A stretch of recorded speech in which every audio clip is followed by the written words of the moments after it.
People who have signed non-disclosure agreements that have now expired, or for whatever reason are no longer valid. What couldn't you tell us but now can? House hunters guest checking in. I never made the show because I didn't close on the house. 1. I had to have a house under contract before going on the show. 2. They would select the other houses we were interested in. 3. I was assigned another significant other who was more interesting than my actual significant other. Damn. How did your significant other feel about that?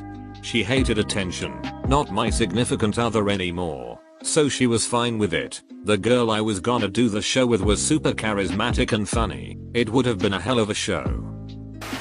I was a model for a few big name well-known makeup companies. I did several print ads for magazines and a few television commercials. The makeup artists do use the product advertised, but minimally.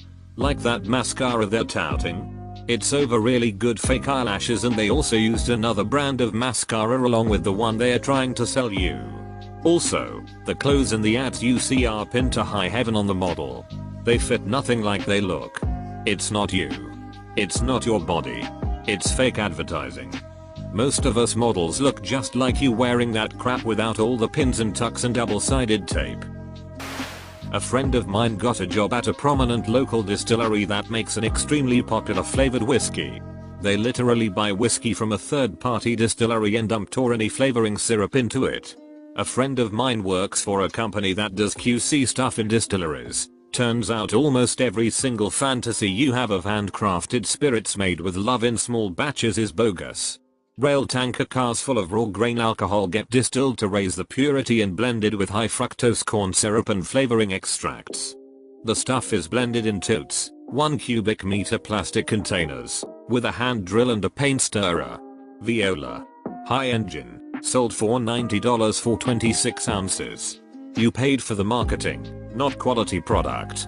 Edit. Yes, there are some exceptions. But this method of production of spirits is common for most lower priced or generic variety spirits. It's also indistinguishable from doing it the hard way, in most cases, so plenty of high-end brands do it too. One of my friend's brothers was on the MTV showroom Raiders. Everything in the show is staged. All of the items that they would find were planted. At the end of the show, the prize was not a date with the girl that he picked, he just got her phone number.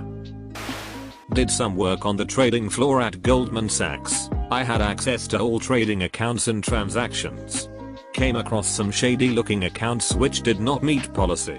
It did not use clearly identifiable name and I could not find records of creation or testing for it, etc. I asked my supervisor if I should look into this. He turned to me and said, "We don't ask about those accounts. Just ignore them." Orders from the top trading account creation is a long and detailed process that requires formal approval from multiple lines of management. These accounts circumvented all that and were basically anonymous with no trace. They were also trading high volume and I was told to accept and ignore them.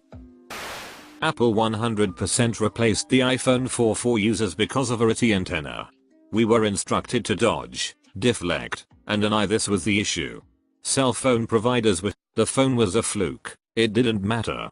Don't admit fault. But if they were there for reception, vs water damage, buttons or battery life, you had to make sure you were swapping them with the newer batch iPhone 4 swaps rather than the typical batch swaps. It was a recall without being a recall. But only if you had reception issues. I signed an agreement at my last job that I'd never sue them over anything ever. In exchange I was allowed to get yearly raises. After I left that job I joined a class action suing them for making me sign that and holding raises hostage. Made quite a bit from that. So in addition to all those yearly raises, you got an additional bonus? Yup. It was pretty awesome. I got a letter in the mail that said our records indicate you worked at XXXX during these times. Did you sign the arbitration agreement? I signed the letter. Mailed it back in the postage paid envelope and made close to $10,000 a few months later. I signed a non-disclosure agreement once when I was an extra on Mortal Engines. If you watch the movie, you'll learn more than I did on set.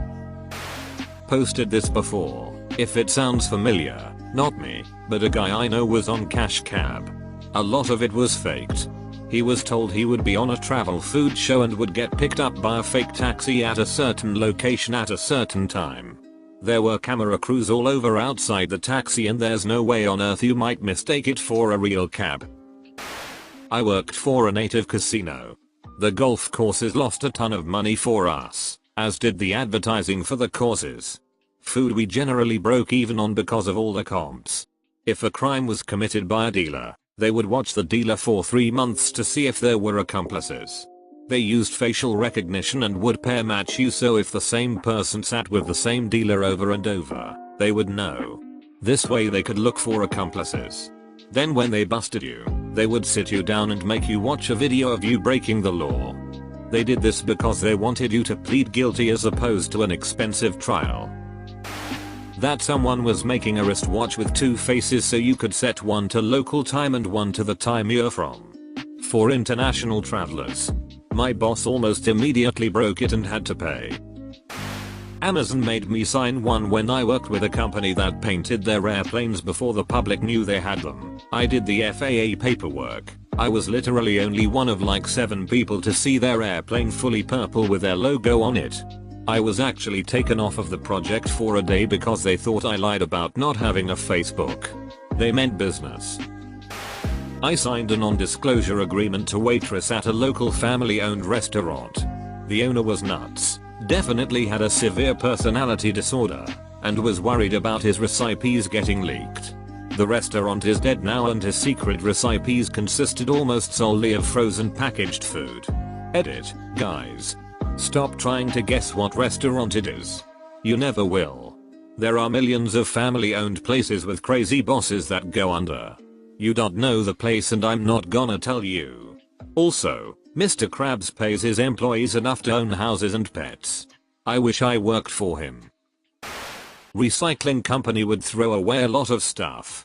They collected the money from government subsidies, while leaving the employees to earn salary in a hazardous workplace. Our OSHA would have freaked out. That included having dirty syringes. Thank God I didn't get stabbed by one, where people would sort the materials. It was awful.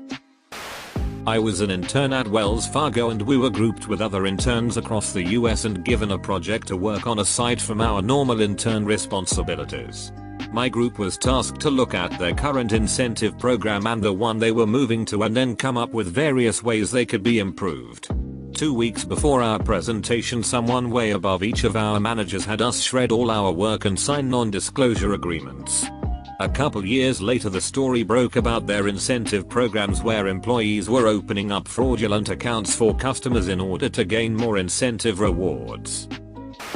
Signed a non-disclosure agreement when I worked as a fit model for Katy Perry's shoe line.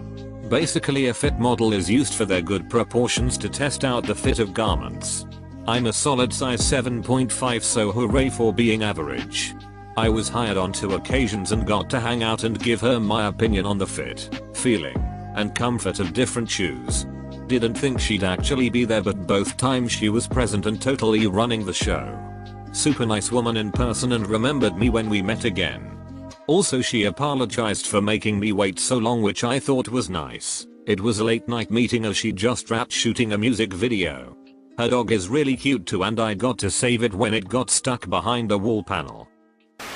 Worked at a matchmaking company. It's all bullet, it's just throwing darts at a wall until something sticks. There's no science or magic to it all. Edit. I didn't work for our internet matching company, so they may have a different process.